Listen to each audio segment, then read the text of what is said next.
Welcome to the special edition of Amateur Hour. We have a premier guest on the show today named Wyatt, showing up from the pitching staff from the baseball team. Say hi to the fans, Wyatt. Hello. And as usual, we got Leo and Ryan, producing as usual. But we wanted to jump right into the interview. So how's the season going, Wyatt? It's pretty good. We're young. Yeah. I think a lot of it's just, a lot of us got to come together. We're starting to figure it out as the season goes. You could tell at the beginning of the season we were having a rough time. Yeah, missed a lot of seniors from last year Yeah. with Matt out of the staff. Yeah, we had a lot, like our bullpens, we have, like I said, the young guys are not, some stepped up, some are, just how it goes. Like we were just talking about Trevor Thurling's a big one. He has stepped up in the outfield for us, with some guys going down. You got to have people like that, and they're slowly coming about, so. It's good. So for those who may have not seen you on Fox 19, would you mind sharing the story a little bit from what the past 2 years have been like for you? Yeah. So basically, what I shared with Jeremy was when he came, he came and approached me about my story, and we kind of talked a little bit about how I had gotten diagnosed, and then I came back to the season, and he'd asked what my biggest outcome and takeaway from it was, and I told him some details, and it was neat to share his story with him because I know he features a bunch of athletes, but it was cool to think that I can maybe have an impact on several people, not just on the athletic group. I want to make an impact on society. Right, come back stronger than you were before. Yeah, exactly. So what's your velocity at right now? I topped at 85, so. Okay, and you were sitting about 84 to 85 at the beginning of 2 years ago. Yeah, beginning 2 years ago. Yeah, and ever since my junior year in high school, I had hit 88 and I committed to Tiffin, which is massive, bigger D2. Right. And so I got there, and then as soon as I got there, I dropped down to 82, 83, and I was like, oh man, this ain't gonna cut it. So my first outing actually at Tiffin, I played Ashland University, and a 31-year-old man stepped up and hit a ball 400 feet on it. And I thought, Did he bat flip on you? Yeah, he did. Oh man. I thought, first, of course, the first guy's facing college. So Welcome to the show. Yeah, I started thinking, maybe college isn't for me. Maybe this game's not for me, boys. There's always the Army, right? Exactly. Yeah. There's always the military. Yeah. Aren't you a cop of some sorts? Yeah, I actually work for Warren County Sheriff's Office. I'm a cadet there. It's a neat. It's a thriller, man. It's fun. Yeah, you see a lot of things out there. Yeah, it's interesting. All right, so back to the main topic of the point of view here. So when did you find out it was more than just a pitching injury, and then it led into the whole diagnosis of what it was actually born to be? So actually, is in the fall of last year, we did it's a program called Drive Line where you throw weighted baseballs. Yeah. And I expected to gain velocity. That's the point. That's the point of the program, is to gain velocity in pitches. And so, a few weeks in, my velocity was going up. I was 85, 86. Bowman was doing that at the beginning of this year. Yeah, he gained 5 miles an hour from behind the plate. Exactly. I started seeing good results, and then it's 1 week something clicked, and I threw a ball, and my there's a pain from the top of my shoulder on my left side, down to my shoulder blade, and then into my trap, my trap area, and then in my lap. And it was the best way I can put it is if someone dragged a knife down, really, really hot knife through your muscle, not your skin. Mm-hmm. So it was a deeper pain. It wasn't bone pain. It wasn't it wasn't a pitching pain. Yeah, it wasn't a normal regular everyday. My arm hurts kind of. Yeah, I know when my arm. I know an arm soreness. I get that. I've been pitching way too long to understand. To know the difference. Right. And so then I had thrown a ball, and I threw it at 57 miles an hour. I thought oh no, it's over. All right, maybe it's just my time. Maybe it's time to hang up the cleats. And so I told the pitching coach Joe Renner, and I told him, man, something's wrong. I was I don't know what it is. I was it's not a pitching pain. It's I might have tore my my lat or something. I kept telling I think I tore my lat. That's what it feels like. It hurts so bad. So I went and saw Tom Gooding in the training room because Brian was gone for the evening. Right. So I saw him about 5:30, and I remember he ran a series of tests, and he was I'm not really sure what's going on. First, he had his AT assistant was working on me. He's one of the college students. Yeah, one of the college guys. He's nah. He's Tom, you gotta look at this. He's I don't know what's going on. Mm-hmm. And so they did this spinal pressure test, and I was having pain through my spine, and so. One of the main causes for that is nerve damage, and so that would have made sense for a velocity. That's just wear and tear. Yeah, wear and tear on your on your muscles pushing into your nerves. I get that, and so that's what we had originally thought. And so to figure that out, you got to get an MRI. And so did you have Beacon? Yeah, I went to Beacon right in Cincinnati. So on Monday is when I went in and saw Tom, and then on Wednesday, I went and got my MRI at Beacon, and they were like, "Oh, you're back in 3 to 5 days." Mm-hmm. I was like, "All right, whatever. You're not gonna wait 3 to 5. Don't bother me, none." Yeah, just sit out a few practices. Yeah, I'll take some time. My arm's killing me anyway. Yeah. And so I was waiting. I thought 3 or 5 days would come. Well, the next day it was the same. It was Wednesday. We had weightlifting at 4, and 4:15 comes. I'm sitting there bench pressing. We're all joking around bench pressing, like, whatever, so you can bench most. So we're all bench pressing, and I get, I was like, I gotta have my phone on me. I gotta hear this. Yeah. And so I wasn't expecting to call for 3 to 5 days, And so, like 4:15 comes, and I get this phone call. I thought, man, I gotta go inside. I gotta go figure out what, this might not be it. Whatever. It's a restricted phone call, so I thought, hey, I better answer it. Yeah. And so, I swiped up. Obviously, I answered. I said, hello, this is Wyatt.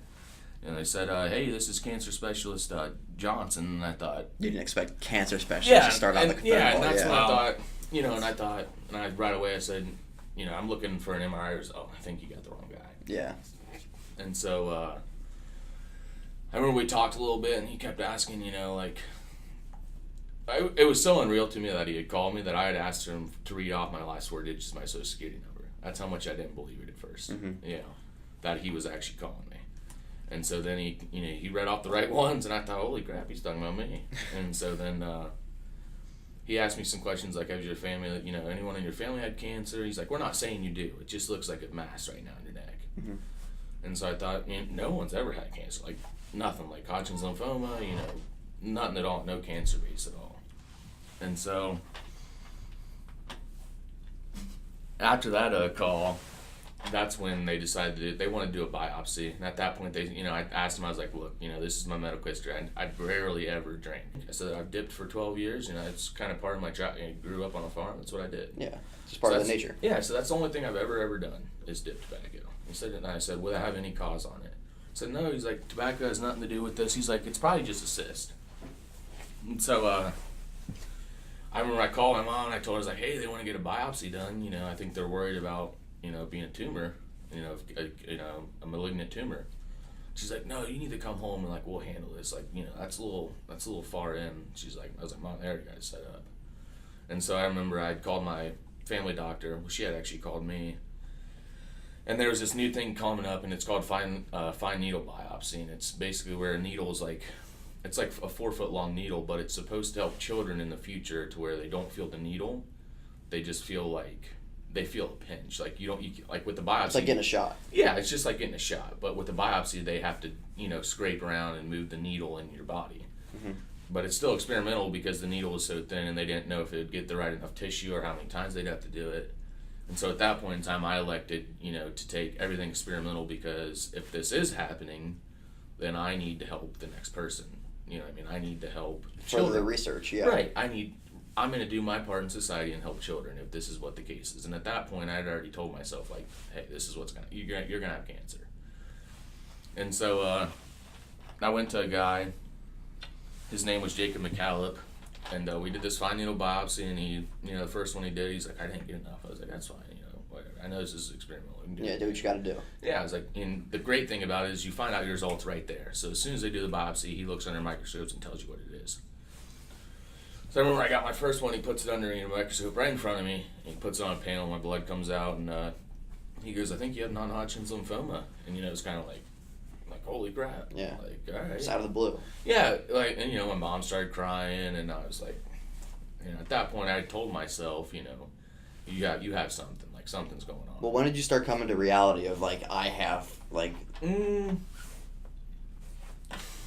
I think the reality hit as soon as I remember when I got that call, the reality came of like, I know. Well, when you were in the weight room? I started realizing like, man, I am tired a lot. Like I have gotten weaker. Like, like baseball's gone downhill for me lately. Like I noticed a change in the last 3 years. Like there's been course changes. You'd never notice as a college athlete. Like as a college student. Yeah, you're like a premier top of your prime athlete. Yeah, I was healthy, dude. I was best shape of your life. I was 6'1", 232 pounds. Yeah. Like, nothing out of the blue. You know what I mean? Like nothing crazy for me. Mm-hmm. And you just don't expect it to happen ever. Yeah, exactly. And so that's when it really hit me that something's wrong, man. And so then I remember on the second biopsy did that day, You know, he's like, well, let me check, you know, your thyroid and make sure. Because he had originally biopsied on the top right of my jaw, like right under your jawline, right behind your ear. And that, you know, that's not a good sign saying that your cancer, since I had thyroid cancer, it had spread outside my body. Mm-hmm. Well, that's basically where the scar starts, like right Yeah, next to your right. Yeah, Exactly. And so I remember, you know, he did that and he goes, I think you got thyroid cancer. And he's like, I'm almost 100% positive you had thyroid cancer. And I thought, you know, okay, that's not a bad one to have. And so, you know, that's one of the better ones to have. So you've done your research at this point? Yeah, at that point, you know, me and my mom had, like, looked over things. We'd been like, all right, that's not bad, you know? Like, that's one of the better ones to have, so. Yeah.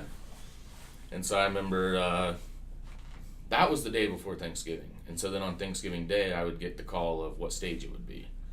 And so stage 1 and 2 are like 99%. Like, you're making it, you just get surgery, it's over. Mm-hmm. And so that's, you know, I was 21 years old, and it was like, oh, it can't be that bad. You know, couldn't have spread that much. And so then got the call on Thanksgiving Day, and he's like, hey, unfortunately you have stage 4, you know, papular metastatic. And I was like, you're going to have to explain. Speak English. Yeah. At that point, I was like, just, you know, give it to me cut and dry. Yeah. And he's like, well, you got 50% chance. Why? He's like, you're either going to beat it or you're not. At that point, like, you know, I thought that, like, things were over. It was just like, it's like, holy crap. You're just know? sleepwalking for the rest of the day. It was just like, you know, I had to call people and tell them, and, you know, I had to call coaches.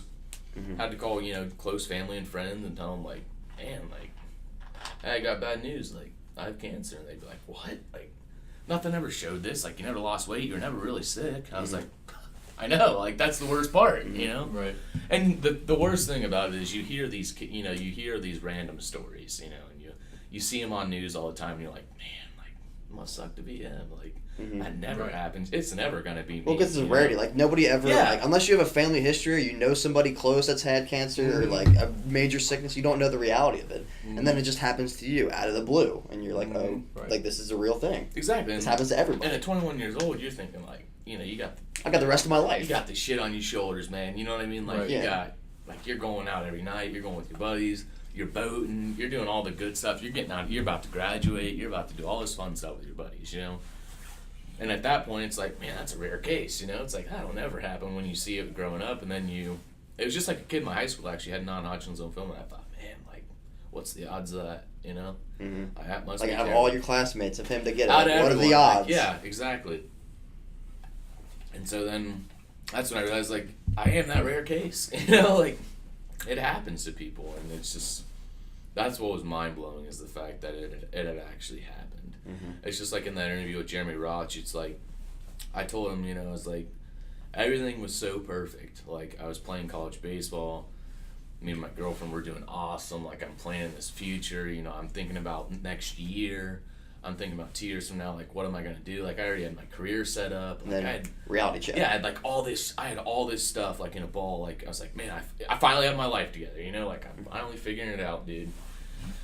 So then when that hit, it was just like, I got nothing figured out. It's like, I have no idea what I'm doing for the next 24 hours. All that stuff you had been thinking about your entire life and kind of come to that conclusion eventually just so suddenly hit the back burner, you know? Mm-hmm.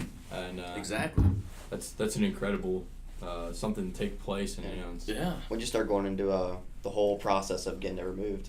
And so, well, it was on Thanksgiving Day, like I said, I figured out I had stage 4. Mm-hmm. It had actually been originally diagnosed as stage 3 is what it was. And so they wanted to schedule surgery for 2 weeks later. And at that point in time, I told, you know, as soon as I heard the 50%, I thought, I'm going to finish my exams. You know, if I need to go. That's the first thing on your mind when you have cancer sitting in your yeah, neck. I gotta finish my exams first. My teachers are gonna worry about me. Yeah, I thought the first thing was, you know, I need to continue my life. This isn't gonna stop what I want to do. Mm-hmm. If this is gonna, you know, conquer me, I'm gonna go out with all the things I wanted to do. And the things I wanted to do is get a degree. You know, I wanted to get married. I wanted to have a family. I wanted to have fun. And so I never stopped anything for the first 2 weeks. I kept going to school. I never went to school. I never went to class. I was obviously too sick at that point. Just after a while, it just takes a toll on you. Yeah. And the first 2 weeks, I was just like, you know, I informed all my friends. I was like, please email me everything. You know, absolutely email. I want the whole 9 yards. Yeah. And so I had a buddy recorded on an iPad for me. He'd send it to me, and I'd watch lectures in bed. You know. And so that's what I did the first 2 weeks of it after Thanksgiving break. And then after that, they wanted to do surgery right away, obviously. And so then the first week we had gotten back from Thanksgiving break that Friday, they told me, we can't wait anymore. And I wasn't wanting to wait. Yeah. Get it out as soon as possible. Right. I wanted to start my process as soon as possible. And so the first surgery was 6.5 hours. They took out 56 lymph nodes, I believe, and with one thyroid and 4 parathyroids. And then just building a family in there. I know. I know. And so then, the doctor came back after my surgery and said, I think we got a lot of it. There's some that you're going to have to take some radiation for, and that's the thing with thyroid cancer is you usually don't have to do radiation treatment. It's usually you get surgery. Like a one-stop shop. You get it in and out. It's in and out. You're done. Because you were so late in the stage 4, they had to go in with radiation as well. Exactly. Yeah. So after my first surgery, they told me, you're cleared to do as much as you can, like health-wise. I always had to wait a month before I could do anything. So then baseball season came around. I thought I'm going to try and come back right away. So I started working out and. Remember you were there for the first part of the season. I was working out and practicing, trying to run and lift, and I was having some breathing issues and. Well, that's just being out of shape. Yeah, right, exactly. And I was laying around all the time, and so then it came back, and I remember I was in the bullpen actually at our first game of the fall in Florence Freedom, and I was waiting on a call. It's like a month checkup after for your original doctor appointment. Yeah. And I was expecting your good news, and so actually I got a call and they'd said, unfortunately you're having a relapse. And I thought holy crap, it's the last thing I need. It's been a month. Yeah. We just had surgery. What could possibly come back already? So that's when they had found stuff over on my left side of my neck, which is, it originally started on my right. And there was a tumor now on the left side of my neck, and then it went down into my breastplate. So I went in for another surgery. That was 7.5 hours. They went down. There were 6 lymph nodes by my heart, which was really concerning for them because they were thinking that it had spread into my blood. Mm-hmm. And then so good news was it didn't spread into my blood. It went into my bone area around my I guess it'd be your pectoral muscle right around your in your chest. Yeah, right. In your chest cavity. Just right in your chest cavity is where I had the next cancer. And so at that point, I told Newman, I said I'll probably never pick up a ball, man. Yeah. So I think it's all done. I got to figure out. I got to get my health. I want to live. Yeah. I'm trying to survive the next just 3 months of my life. So I got in that surgery, and then after that surgery, they told me either do radioactive ablation, and I thought, all right, let's do it. And so I remember what really changed my perspective was I went down to the radiation unit, and I was walking through, and there's this little girl, and she had to have been 4 or 5 years old. And I talked to her mom and dad every day, when I was in my first and second surgery, and I asked how she was doing. And I'd bring her ice cream every Friday in the hospital because that's what her favorite thing was, soft serve vanilla ice cream. So I'd always bring her ice cream and we'd sit there and talk. I thought, if this is going to affect me, I'm going to change someone else's life before I go. I see it happen to someone so much younger than you. Yeah, it just changes your outlook on everything. And that's exactly, and that's what I told Jeremy. He asked, what was the change? And I said, I've lived 21 great years. I said, I've been here long enough. I said, a 4-year-old lives in a room with a number. I said, I've experienced the outdoors. I've got best friends. I've experienced love. I've had great things in my life, and for a 4-year-old to go before me is not right. And that's what I decided, whatever I do with my life, I need to impact a child or children. And so I remember when, like I said, she walked by me and she had no hair and she had a scar from the bottom of her chin all the way to the bottom of her spine. And at that time, I realized I've got it great. I'm really doing good. I'm really freaking lucky, dude. Because this girl doesn't even know what's going on, and she's on Earth, and she has yet to experience what life really is. Yeah, all she knows is she's special. Exactly. She's just special, and everyone keeps saying, you're gonna be okay. She doesn't even know what she's okay about. Right. That's normal to her, and that's what made me sick. She hasn't even experienced a lot of the things that we all seemingly take for granted. Yeah, exactly. Just basis. like you go home and take a nap or play a video game. Yeah, you wake up, you have first world problems. I have homework. Exactly. No, this kid wakes up and has cancer. Exactly, and that's what I told him. That's what I told Jeremy. I said, the biggest takeaway for me was the fact that we wake up every day, and and I'm the epitome of it. I wake up every day and think, man, I do not want to go to my 9 a.m. Yeah. I do not want to go to this 9 a.m. class. Yeah, you and Jake were just bummer. Exactly. It's just I don't want to go to this 9 a.m. It's I don't want to go to this, but every day I found myself at baseball practice. It's like, so why couldn't I do things that I didn't love and want to do when people who can't do them at all would love to do the things I don't want to do? You just can't take anything for granted. Exactly. And people say that, so willingly and so Yeah, it's just become a cliche nowadays. It's just like, don't take it for granted, man. Take everything. Exactly. And but you don't realize how important that actually is. Right. Yeah. Right. Until it's almost gone. Until everything's almost gone. And and like it said, that little, that girl passed away in December. I remember at her funeral, her parents were saying, like, you've done a lot for, her and all the kids of the future come. And that's when I thought, like, I'm ready, man. This comes back, like, and it takes me. I've done my freaking part. Mm-hmm. I've done my part. I've helped the children. Just hold nothing back. Leave nothing on the field. Exactly. Leave nothing on the field. Exactly.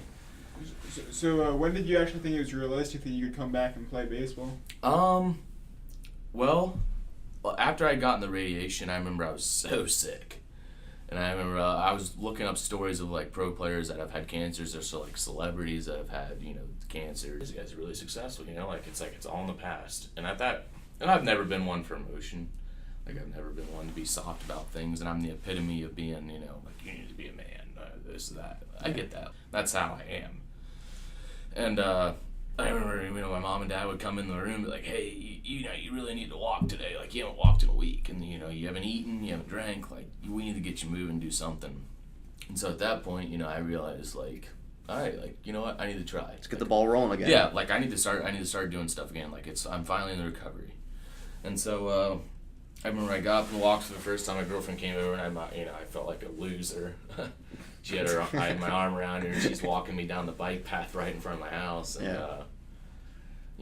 a neighbor had walked by and, like, just looked at me like, oh my God, like, what happened to Wyatt? Because in Waynesville, it's a small town. Everyone knew that I was going off to play baseball somewhere, like, oh, Wyatt. And you come back and major setback. Yeah, and here I am, looking like sick. I don't know how to walk, like, stuff like that. And so that's when I realized, like, I'm going to do everything I can to come back to what I was. And so then in the summer, I'd start working out and throwing, and that's when I realized, like, I'm gonna come back. And so here I am. I mean, I still don't feel the same. I don't. Nothing will ever be the same after something like that. Yeah. I don't feel the same, and I don't think I ever will. I'm numb from, like, the bottom of my chin to the bottom of my breastplate, just completely numb. So if I slapped you, you wouldn't feel it. Yeah, like, from here to here. Like, my mom was like, well, let's see if you can feel it. And so we heated up a spoon and, like, put it on my chest, and I was like, nothing. Not a shot. Wow. Wow. So if you ever get in a fight, I know you got my back because you don't feel anything. Exactly. Wow. Man. It's crazy. Yeah, it is. Puts everything in perspective. It really does. Yes, it does. And now you guys are doing fine this year. How's your ERA? What, like sub 3? Yeah, my ERA is like it was a 2.48 before I came here, and now it's like a 1.7. So it's really, I'm doing really well now. Yeah. So. Do you still have a year of eligibility left? Yeah, I do. Yeah, so you're playing next year? Yeah. Yeah, I'm coming back next year too. Are you? Yeah. Good, man. Good. Yeah, I'm gonna figure out some classes I can do, or to extend, graduation. Or at least be a part-time student until baseball starts. Exactly, and then pick up another course. So that's awesome. Yeah. Well, it's a great story, Wyatt. Yeah, Appreciate you coming in, man. Yeah, man. It took a while. We're half an hour in now. Really? Yeah. It's a good story. That's worth sitting down and listening to. It sure is. Life is short, man. Yeah. Life is way too short. Take advantage of what you're given, right? Yeah. As cliched as it is, don't take anything for granted. Exactly. Real life example right here. Yeah. Wyatt Myers. Yeah. So that wraps up our special interview for Amateur Hour this week. I'm Ryan. We got Leo. We got Ryan, and special guest Wyatt. Tune in next week, and have a good day, guys. Yep. Peace. Thank you.